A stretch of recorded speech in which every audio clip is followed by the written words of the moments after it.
Hello guys, તો ડાયરા ને રામ રામ ને મારા બધા ખેડૂત મિત્રોના આજના અમારા નવા વિડીયોની અંદર સ્વાગત છે। તો મિત્રો છેલ્લે સુધી બન્યા રહેજો અને આજે આપણે વાત કરીશું એરંડાની ખેતી વિશે।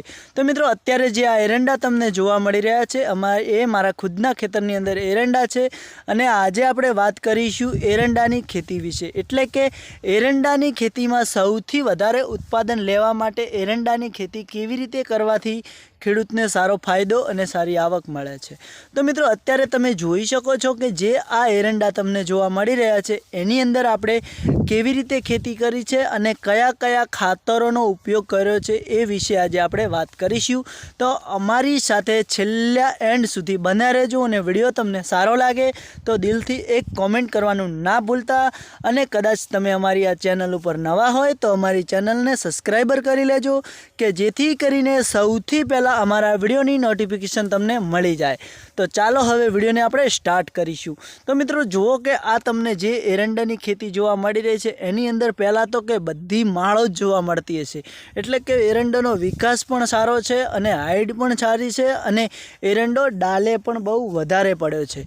તો આજે આપણે જાણવાનું છે અને જે ખેડૂત મિત્રો માટે આ વિડીયો બનાવે છે એ વિડીયોને છેલ્લે સુધી જોજો। તો મિત્રો કે જે આ એરંડાની ખેતીની અંદર પહેલાંથી જ આપણે જ્યારે કે સ્ટાર્ટિંગ કર્યું છે ખાતર નાખવાનું એ વિશે જાણીશું।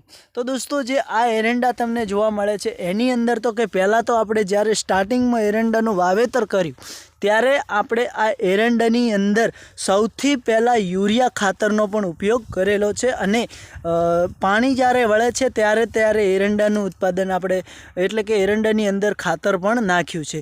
તો આજે આપણે જાણી લેવાનું છે।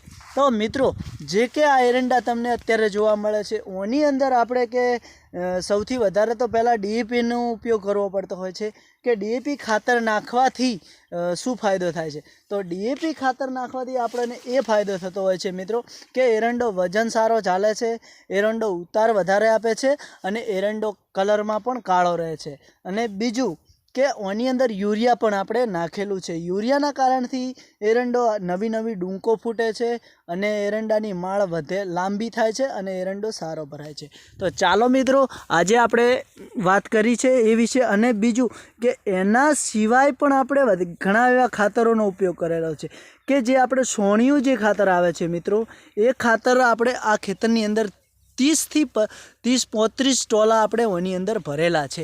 એટલે કે એ ખાતર છે એ યુરિયા અને ડીઈપીને પણ સાઈડમાં રાખે છે, એટલું મહત્ત્વપૂર્ણ ખાતર આવે છે અને એ ખેતર જે લુખ્ખું હોય તો ખેતરને સારું બનાવે છે અને એની અંદર ગમે તેવું ધન આપણે વાવેતર કરીએ તો એ ઉત્પાદન સારું થતું હોય છે। તો મિત્રો તમે જુઓ કે અત્યારે જે આ માળો તમને જોવા મળી રહી છે એકદમ લોબી છે અને સારી છે। તો મિત્રો તમને શું લાગતું હશે કે જે આ ખેતરની અંદરથી આપણે કેટલા એરંડા એક વીઘાની અંદરથી લેતા હશું?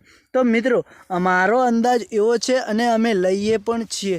તો મિત્રો એક વીઘાની અંદરથી આપણે કમસે કમ 80થી 90 મણનો ઉતાર તો લઈએ જ છીએ અને આ વખતે મને એવું છે કે ફિક્સ આપણે 70થી 80 મણનો અંદાજ છે।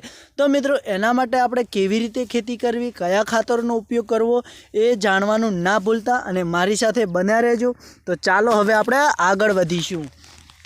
તો દોસ્તો ફાઇનલ મારી સાથે બન્યા રહેજો। પહેલાં તો કે તમે જે ખેતરની અંદર ખેતી કરતા હોય એરંડાની એ કદાચ એ ખેતરની અંદર સોણિયું ખાતર તમે ના ભર્યું હોય તો મિત્રો એની અંદર સોણિયું ખાતર ભરી દેજો, કારણ કે ડીએપી એરિયાની પણ સાઈડ મારનારું એ ખાતર છે જે કે આપણે પશુઓનું ખાતર હોય છે, એમાંથી તો ઘણું બધું થતું હોય છે અને જમીન પણ સુધરતી હોય છે।